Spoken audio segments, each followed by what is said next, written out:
Вітаю ўсіх слухачоў Еўрарадыё. Студыі для вас працуе Зміцер Лукашук, і гэта сумесны стрым Еўрарадыё і Е-прамовы. Пратэсты ў краіне не толькі не сціхаюць, але паступова ахопліваюць усё новыя слаі беларускага грамадства. На гэта ўлада рэагуе звыклымі метадамі: разгоны, затрыманні, суды. Але ёсць і новае ў нашым палітычным жыцці: мітынгі ў падтрымку Лукашэнкі, так званыя ябацькі, перадача беларускіх дзяржаўных СМІ фактычна пад кантроль расійскіх спецыялістаў і гэтак далей. Чаму ўлады катэгарычна адмаўляюцца ад дыялогу з грамадствам, і ці пойдзе грамадства на такі дыялог? На што гатовы пайсці Лукашенко дзеля захавання сваёй улады? Пра ўсё гэта і шмат што іншае мы сёння пагаворым з маім госцем. Са мной на сувязі палітычны аналітык Александр Фядута. Добрый дзень, спадар Александр. Добрый день. Спадар Александр, я пачну, можа, з такого пытання, якое мне чамусьці вельмі часта задаюць калегі замежныя, калі тэлефануюць і просяць расказаць пра тое, што адбываецца ў Беларусі сёння. І яны заўсёды пытаюцца: а вам не падаецца, што пратэсты сціхаюць? Што адбываецца?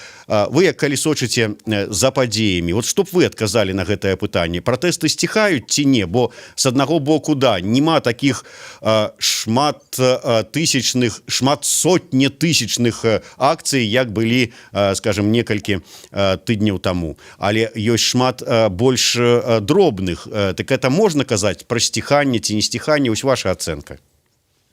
Як вы разумееце, спадар Зміцер, гэтае пытанне задаюць не толькі вам. І я ўжо трошкі стаміўся на яго адказваць. Адказваю я зараз наступным чынам. Я не з'яўляюся спецыялістам-сейсмолагам. Я не магу прадказваць, як будзе далей ісці вывяржэнне вулкана. Я ведаю, што лава, якая выходзіць з жэрла вулкана, яна можа астыць, можа знізіцца яе градус. Але галоўнае ў тым, што яе немажліва запіхнуць назад. Яна ўжо застанецца наверсе, і гэта значыць, што ландшафт той мясцовасці, дзе стаіць гэты вулкан, будзе зменены. Вось гэта тое, што зараз атрымалі мы. Градус можа быць больш гарачым, менш гарачым, лавы гэтай можа быць больш ці менш, але галоўнае ўжо здарылася. Палітычны ландшафт Беларусі змяніўся. Кіраваць гэтай краінай так, як кіраваў 26 гадоў Лукашенко, больш нельга. Напрыклад, зразумела, што калі б не былі наступныя выбары, і куды б яны не былі, гэта будуць мясцовыя выбары, гэта будуць парламенцкія выбары, альбо гэта будуць прэзідэнцкія выбары, а падлічваць галасы так, як падлічвалі выбаркам і дагэтуль, ужо немажліва, бо грамадства не пазволіць. Такое адчуванне, што, дарэчы, хацеў іншае пытанне задаць, але ваш адказ зараз наштурхнуў на думку. Вы сказалі пра тое, што кіраваць гэтай краінай ужо па-ранейшаму немагчыма. Прыгадваюцца адразу словы, пра якія Лукашенко сказаў, здаецца, наведваючы Баранавічы: дайце вы мне ўжо гэтыя 5 гадоў апошнія яшчэ дасядзець. І людзі сёння могуць пайсці дзеля таго, каб, скажем, не было расколу ў грамадстве, каб не было вайны, якой нас пастаянна тут палохаюць дзяржаўныя СМІ, сказаць: ладно, дасядзі, а потым мы ўжо ўсё зробім так, як мы хочам, і зменім краіну так, як нам бачыцца. Магчыма такое ці не, на ваш погляд? Есть такі вельмі разумны чалавек, якога завуць Павел Ізотавіч Якубович. Вы, дарэчы, напэўна, з ім знаёмыя таксама асабіста. І я памятаю, пасля 3-го тэрміну Александра Лукашэнкі, ён мне ў прыватнай размове казаў: слухай, чаго вы ўсе там так кіпяціцеся, да? Што вам яшчэ трэба? Яшчэ адзін тэрмін ён пасядзіць і сойдзе. Вось гэтага больш немажліва. Гэтыя размовы на тэму, што Лукашенко яшчэ 5 год пасядзіць і сойдзе, ужо іх не будзе. Таму што зразумела, што адбудзецца за гэтыя 5 год. За гэтыя 5 год актыўная частка грамадства з'едзе, бо жыццё адно. І людзі жадаюць, каб і ў іх, і ў іх сем'яў, і перш за ўсё ў іх дзяцей ўсё ішло нармальна ў нармальных краінах. І гэта нават не справа патрыятызму. Калі нешта нармалізуецца ў Беларусі, яны вернуцца. Я ў гэтым не сумняваюся. Але гэта справа вось такого жорсткага разліку. Па-другое, што зробіць Лукашенко, ён цалкам знішчыць усе тыя парасткі дэмакратыі, усе тыя парасткі грамадзянскай супольнасці, якія сёння ёсць. Ён зробіць усё, каб знішчыць тыя асяродкі, якія нават не лезлі ў палітыку, займаліся прапагандай беларушчыны. Ён бачыць, што беларушчына апазіцыйна да яго па вызначэнню. І што адбудзецца яшчэ? Адбудзецца знішчэнне цалкам інфармацыйнай прасторы ў Беларусі, наколькі гэта будзе мажліва. Вось. Гэта тое, што мы можам назіраць ужо сёння, спробы гэта зрабіць, і што зразумела, калі ён застанецца яшчэ на 5 год, будзе зроблены. Таму, прабачце, ніякіх 5 год. Нас, не нас, а увогуле как бы у соцсетках выклікала смех, жарты, мемы з'яўлення Лукашэнкі з аўтаматам каля палаца Незалежнасці, потым на праспекце, дзе праходзіла, дзе ўжо сышоў мітынг. Але ці смешна, ці варта смяяцца, наколькі рэальна, што ён гатовы скарыстацца гэтым аўтаматам, калі вось убачыць, што сапраўды людзі сур'ёзна неяк так настроены і не дадуць яму больш кіраваць гэтыя 5 гадоў? Ведаеце, загад ён можа аддаць. Справа ў тым, хто будзе яго выконваць. Я думаю, што адстаўка Андрэя Раўкова з пасады дзяржаўнага сакратара Савета бяспекі гэта вынік таго, што Лукашенко зразумеў, хутчэй за ўсё армейскія генералы не выканаюць гэты загад. А міліцэйскія генералы ўжо зрабілі ўсё, што яны маглі, і трошкі таксама збянтэжаныя.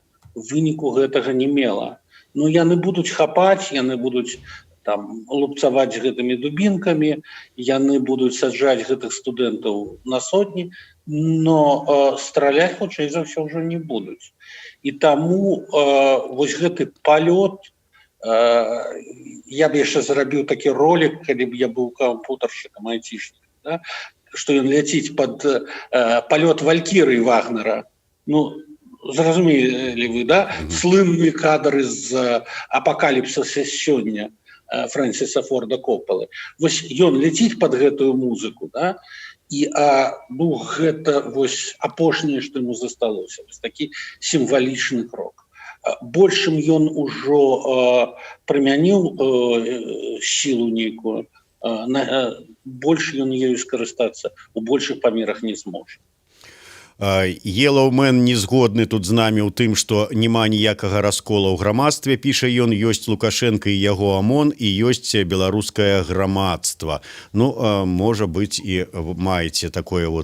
Сергей Грыб не пагаджаецца з вами, кажа, што не нашы псы будуць усё рабіць, што ён ім загадае. І Татьяна піша вам: Александр Фядута, патрыёт, нават на адлегласці ўсё адно патрыёт. Гродзенка з Гданьску.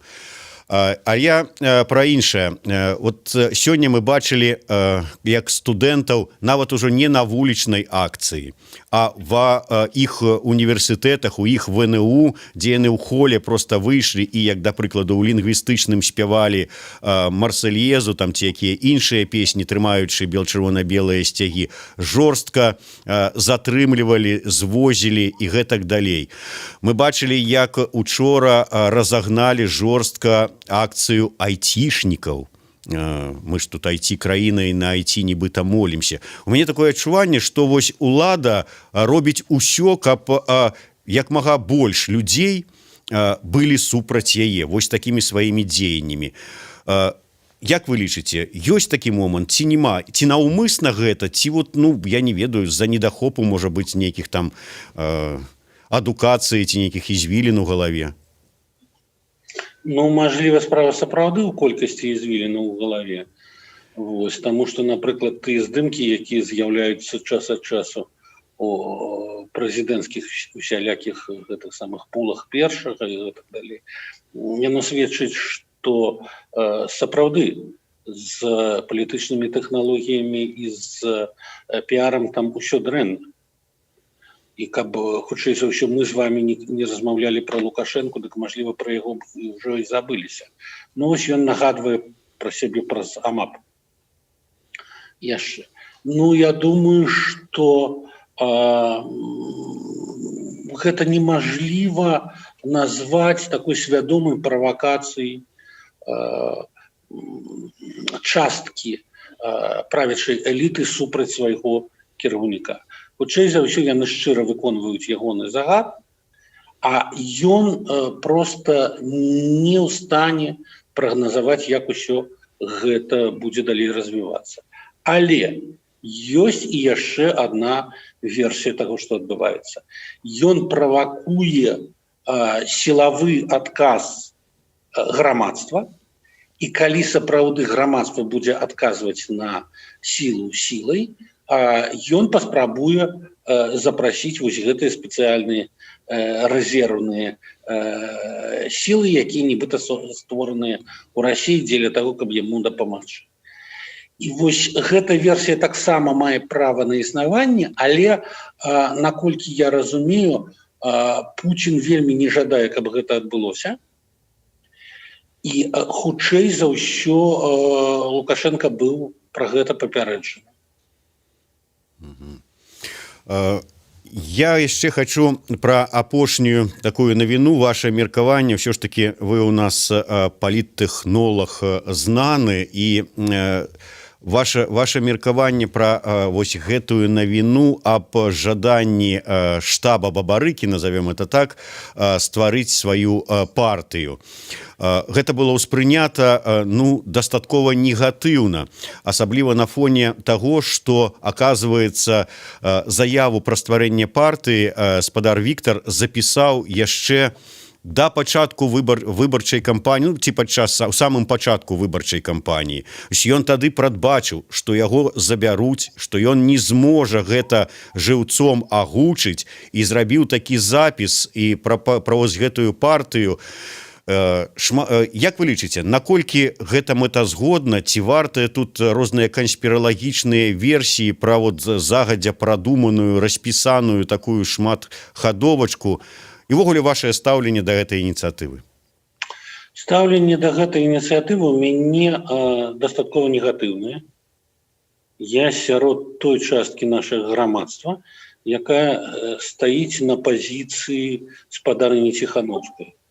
Можна ствараць самыя розныя партыі, але, прабачце, гэтыя партыі не могуць прэтэндаваць на тое, каб уступаць у нейкія сепаратныя перамовы з дзейнічаючай усё яшчэ улады. Таму што людзі галасавалі не, напрыклад, за абмеркаванне нейкага канстытуцыйнага праекта, пра што казалі прыхільнікі стварэння гэтай партыі, альбо на што намякаў спадар Латушка і пра што кажа спадар Цапкала. Вось, людзі галасавалі за 3 канкрэтныя пункты. Першае — вызваленне палітзняволеных, другое — адстаўка Лукашэнкі, і трэцяе — выбары. А хто ўжо пераможа на гэтых празрыстых і чэсных, з майго пункту гледжання, выбарах, той і будзе кіраваць краінай. І вось з тым чалавекам трэба сапраўды абмяркоўваць, якой будзе новая канстытуцыя. Хай ужо ён кіруе гэтым працэсам распрацоўкі і прыняцця новай канстытуцыі. Якой яна будзе? Ну, гэта залежыць ад яго палітычнай пазіцыі, ягонага сумлення і ягонае уяўленне пра тое, як павінна развівацца наша краіна. Вот. Что тычыцца таго, што вы сказалі пра тое, што было запісана, гэта зварот быў запісан датэрмінова, так. Але ж нагадаю, што яшчэ у красавіку і траўні ніхто з нас не мог ведаць, як будуць развівацца падзеі ў Беларусі. Калі мне сёння кажуць, а вось мы ведалі, што ўсё гэта будзе, я кажу, прабачце, я не ведаў. Я кажу шчыра, да? Я не ведаў, што будзе створаная ініцыятыўная група ў 10 000 асобаў за таго ж Бабарыку. Я не ведаў, што Бабарыку пасадзяць, хаця вось гэта было прагназавана, хаця б адчаску. Вось, што яго пасадзяць і ён не будзе зарэгістраваны, і я не мог ведаць, што колькі набярэ насамрэч спадарыня Ціханаўская. Вось. І тым болей я не мог ведаць, што зробіць улада на наступную ноч пасля выбараў. Вось. Зараз сітуацыя цалкам змянілася. І тое, што спадарыня Калеснікава раптам выцягвае гэты запіс і кажа, а вось у нас тут ёсць, і мы будзем рабіць зараз так, як сказаў Віктор Дмітрыевич, прабачце, ён казаў гэта ў цалкам у іншай сітуацыі. І тое, што спадарня Калеснікава робіць вось такія заявы вуснамі спадара Бабарыкі, прабачце, гэта вынік нейкай палітычнай недасведчанасці. Тут трэба раіцца, і перш за ўсё трэба улічваць рэальную палітычную сітуацыю, у якой гэты тэкст прагучыць. Вось ён прагучаў. Сапраўды вельмі недарэчна. Ну да, і асабліва абурыла людзей пачатак, да, калі яно запісывалася, то гучала гэта, ну, как бы нармальна, бо невядома было пра тое, як вы верна заўважылі, адрэагуе ўлада 9 вечарам. Пачынаўся запіс са словаў «Мы прайгралі выбары», але, выбачайце мяне, шмат людзей сказалі «Не, мы не прайгралі выбары». І вось кажуць, няўжо ж нельга было пачысціць, неяк было зразумець, што сітуацыя змянілася, і ўвогуле ці час выцягваць гэтую ініцыятыву зараз.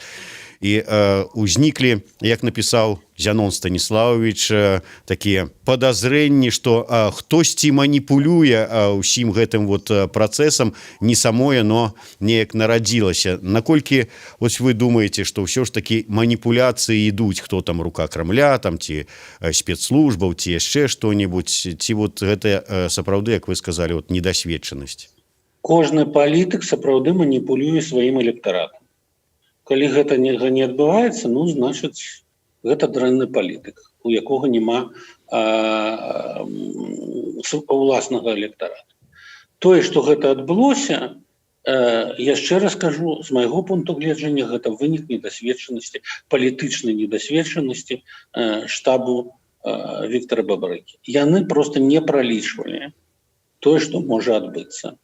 І я ўдзячны спадарні Ціханаўскай за тое, што яна дастаткова хутка адрэагавала на гэта, і пазіцыя была скарэктавана. Як вы лічыце, вось гэты дыялог, пра які зараз кажуць з аднаго боку і прадстаўнікі каардынацыйнай рады, з другога боку і прадстаўнікі ўлады, не на вышэйшым узроўні, безумоўна, але вось там хтосьці там з дэпутатаў палаты прадстаўнікоў, хтосьці так... І спадар Каранік, напрыклад, на сустрэчы ў медыцынскім універсітэце ў Гародні. Да, безумоўна. Наколькі гэта магчыма? Справа ў тым, што кожны бок бачыць у будучым дыялоге уласную павестку дня. І улада кажа, вось давайте мы будзем абмяркоўваць, па-першае, канстытуцыю новую, а па-другое, вось зараз, як сказаў спадар Каранік, стварайце нейкія грамадскія аб'яднанні, і хай яны высоўваюць уласныя патрабаванні, а мы будзем глядзець, наколькі яны, першыя, законныя, а па-другое, маюць сэнс выконвання. Такім чынам, улада робіць усё, каб зняць вось тыя 3 пункты, якія сфармуляваны канкрэтна, жорстка, і ад якіх ніхто не адмаўляўся. А тыя, хто збіраецца удзельнічаць менавіта ў гэтым дыялогу, у дыялогу прапанаваным улады, яны мяркуюць, што яны здолеюць знайсці ў новай Беларусі, у Беларусі постлукашэнкаўскай, але па мадэлі, якую прапануе Лукашенко, яны знойдуць нейкае сваё месца, да? Напрыклад, месца вечнай апазіцыі. Вось. Зразумела, што гэта сапраўды здрада у адносінах да тых людзей, якіх збівалі палкамі за 3 пункты, дэклараваныя Светланай Ціхановскай. Не за Светлану Ціхановскую, а вось за тую праграму з 3 пунктаў. І ёсць трэцяя частка, вось трэцяя павестка дня, гэта спроба каардынацыйнай рады выканаць тую мэту, з якой яна была агалошана Светланай Ціхановскай. Гэта ўсё ж такі абмеркаваць гэтыя 3 пункты. Выкананне першага пункта наогул нічога для ўлады не каштуе. Выпускайце ўсіх палітзняволеных, вось мы паглядзім, у якім яны становішчы, і ад гэтага будзе залежаць усё астатняе. Вось, значыцца, але ўлада не хоча выконваць два наступныя пункты. Да, гэта адстаўка Лукашэнкі і адыход яго фактычна ад актыўнай палітыкі і новыя выбары. Хаця насамрэч, вось менавіта выкананне другога і 3 пунктаў гэта найлепшыя гарантыі, па-першае, для самога Лукашэнкі, таму што можна абмеркаваць, якія гарантыі бяспекі атрымлівае ён і ягоная сям'я. Да? Вось. І трэцяе, правядзенне новых выбараў. А хто сказаў, што на чэсных выбарах абавязкова выйграе Светлана Ціхановская на новых, да? Калі Лукашэнкі не будзе? Альбо выйграе Віктор Бабарыка. Лукашенко ж кажа сёння, у нас 80%. Ну гэта ж 80%. Яны ж нікуды не денуцца, яны ж на Марс не паляцяць усе, да? Вось. І ў Расію не з'едуць. І ў Амерыку таксама не паляцяць. Яны прыйдуць на участкі для галасавання. І вось гэтае галасаванне, яно насамрэч, калі яно будзе адбывацца празрыста, яно насамрэч дае шанец як аднаму боку, так і іншаму. Ну, мажліва, высунуць нейкую спадарню Качанову альбо нейкага спадара Давыдзька. І раптам беларускія выбаршчыкі усе за іх прагаласуюць. Нават без Ярмоша. Такое ж таксама можа быць. І пра гэта шмат пісалі беларускія аналітыкі, такія як Олег Манаеў альбо Юрый Даркахрус. Таму, паўтаруся, з майго пункту гледжання, гэта найлепшыя гарантыі для ўсіх. Пакуль што Лукашенко і ягонае атачэнне гэтага не разумее. Але ёсць прыклад польская эліта часоў Войцеха Ярузельскага. Фактычна ніхто з гэтых людзей не эмігрыраваў, і нават другім прэзідэнтам пасля Леха Валенцы стаў адзін з удзельнікаў круглого стола ад ПОРП Александр Квасневскі. І 2 тэрміны ён прабыў прэзідэнтам. Гэта быў выдатны вынік. Святаслаў Мілейкоўскі лічыць, што ініцыятыва стварэння партыі «Вместе» гэта тое самае, што прыйсці ў адміністрацыю акупацыйных войскаў з просьбай зарэгістраваць партызанскі атрад. Ну, магчыма, так і ёсць, хаця ёсць розныя таксама версіі, якія выказаныя тым жа самым Зянонам Пазняком, нібыта шла размова пра пакупку аб'яднанай грамадзянскай партыі. Ну, магчыма, і розныя варыянты, як кажуць, са свечкай падчас дамоўленасцяў не стаялі. Тым не менш, сапраўды, я тут спытаўся ў прадстаўніка каардынацыйнай рады, там блізкага да штаба Бабарыкі, як вы плануеце зарэгістраваць партыю, калі партыі у нас ужо не рэгіструюцца добра як больш за 10 гадоў. БХД спрабуе зарэгістраваць зарэгістравацца, колькі ўжо гадоў ўсё ніяк у іх не атрымліваецца. Як і гавары праўду, так вот партыю не здолела зарэгістраваць, адкуль такая ўпэўненасць, што вось возьмуць і зарэгіструюць. Ну, паглядзім, як яно будзе развівацца далей, а ёсць яшчэ такі момант пра небяспеку. Наколькі вы лічыце, вось скарыстаецца Масква, Крэмль ці там Путін тым, што адбываецца ў нашай краіне? З аднаго боку я чую пра тое, што Лукашенко нават пойдзе на здачу суверэнітэта дзеля захавання сваёй улады. З другого, ну, хаця якая тады ўлада, калі суверэнітэту не будзе. З другого боку, што вось скарыстаецца Масква тым, каб больш яшчэ прывязаць да сябе там праз свайго стаўленніка там ці яшчэ нейкім чынам. Ці бачыце вы небяспеку як для суверэнітэта Беларусі, так і увогуле для існавання нашай краіны адтуль з усходу? Першае, Расіі не патрэбна утрымліваць яшчэ 10 мільёнаў чалавек. Сёння ў Расіі не тое фінансавае становішча. І калі яна раптам паспрабуе інкарпараваць Беларусь у свой склад у якасці яшчэ аднаго суб'екта федэрацыі, прабачце, карміць трэба, толькі тады не ўляцяць. А беларусы прызвычаліся да таго, што кормяцца яны добра. Гэта толькі Лукашенко можа пісаць і казаць пра чарку і шкварку, насамрэч становішча у нас значна лепшае ўсё яшчэ, чым у шэрагу расійскіх рэгіёнаў. Па-другое, уладу бяруць не дзеля таго, каб яе аддаць якомусьці вонкаваму дзядзьку. Да? Значыць, у даным выпадку Лукашенко можа гандляваць суверэнітэтам, але ён ніколі яго не здасць, бо калі ён яго здае, знікае нагода для гэтага гандля. Таму я бы ўсе гэтыя канспіралагічныя версіі нават не разглядаў. І трэцяе, таксама ўжо прызвычаюся я адказваць на гэтае пытанне усім нашым з вами замежным калегам. Я кажу адно і тое ж.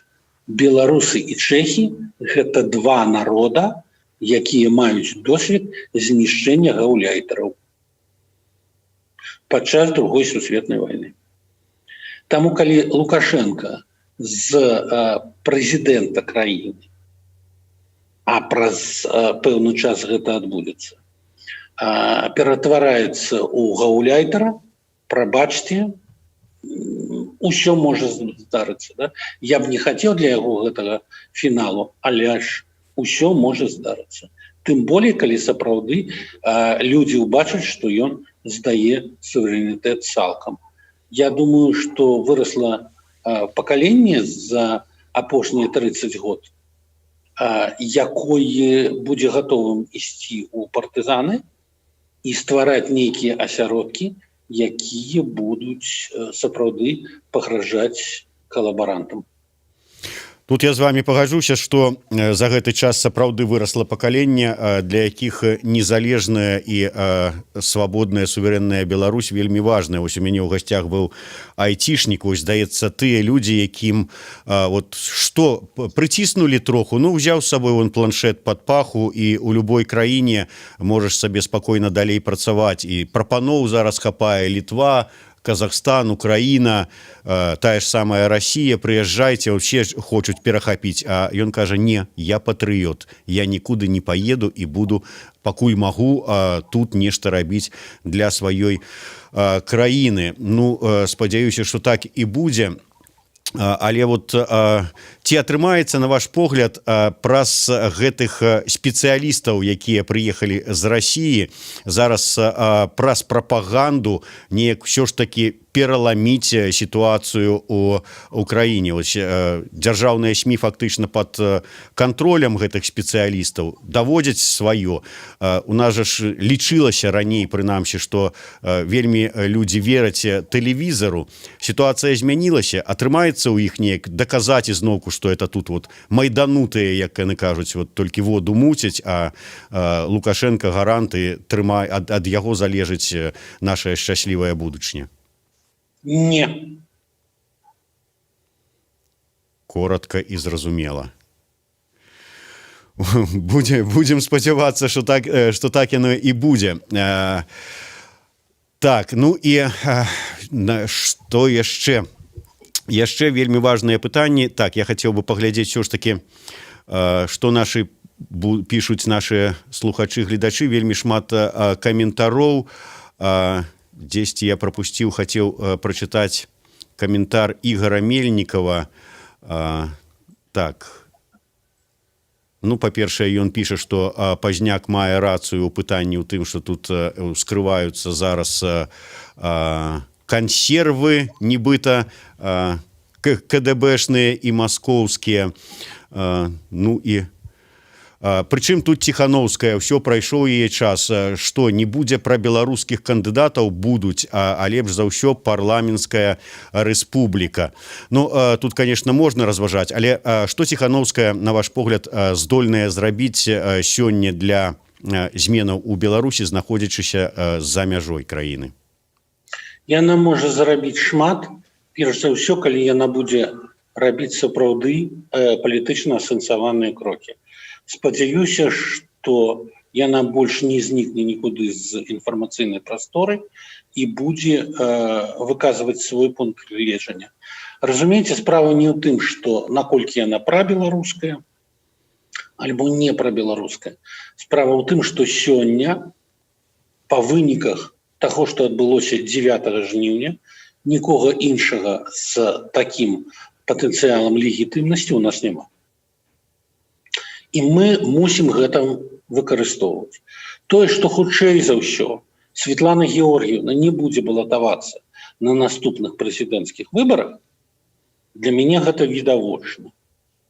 І я спадзяюся, што вось тое, пра што пісаў спадар Мельнікаў, нацыянальна арыентаваная частка грамадства, што яна здолее высунуць асобу альбо некалькі асобаў, якія будуць больш-менш прыймальныя і для менш нацыянальна арыентаванай часткі грамадства. Я спадзяюся, што гэта адбудзецца. Вось. Но гэта зноў-такі, гэта пытанне часу. Мы не ведаем, колькі часу пройдзе да новых выбараў. Мы не ведаем, у якіх умовах яны будуць адбывацца. І менавіта таму, яшчэ раз падкрэсліваю, мы мусім працаваць з тым патэнцыялам, які ёсць у спадарыні Ціхановскай.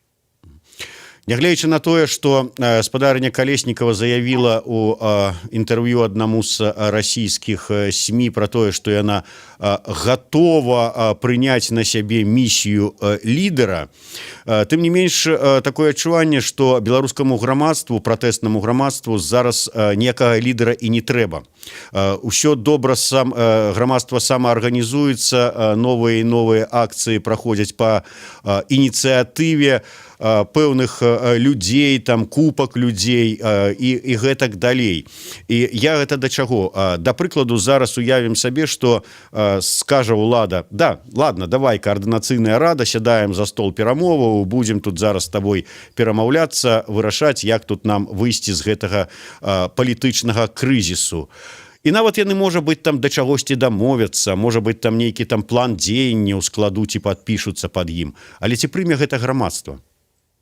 Пакуль каардынацыйная рада будзе дзейнічаць у межах вось той павесткі дня з 3 пунктаў, за якую галасавала большасць беларускага насельніцтва, яна будзе легітымнай.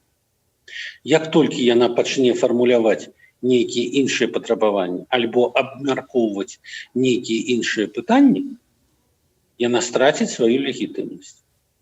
І менавіта дзеля падтрымання легітымнасці каардынацыйнай рады як нейкага суб'екту перамоваў, менавіта дзеля гэтага нам усім трэба вызнаваць, што спадарня Ціхановская сапраўды з'яўляецца не лідарам пратэсту, але ж чалавекам, за якога галасавала большая частка беларускага грамадства. Дэмакратычная частка в першую чаргу.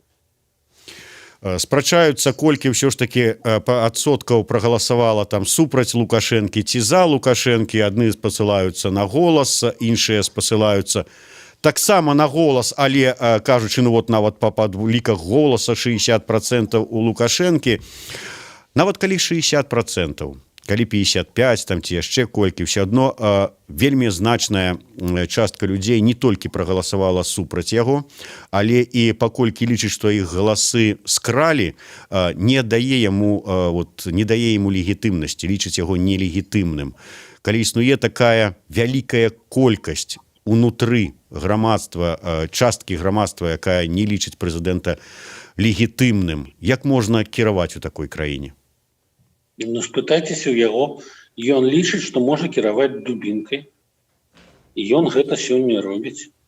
Ведаеце, калісьці наш вялікі рэжысёр Леонид Нечаев, аўтар славутых дзіцячых фільмаў, на якіх і я вырас, і, спадзяюся, і вы, і, мажліва, вашыя дзеці, вось, ён сняў фільм «Пракрасны капелюшак», у якім маленькая дзяўчынка кажа вось гэтаму чырвонаму, прабачце, капелюшку: а тебя излупят палками, и ты полюбишь меня как миленькая.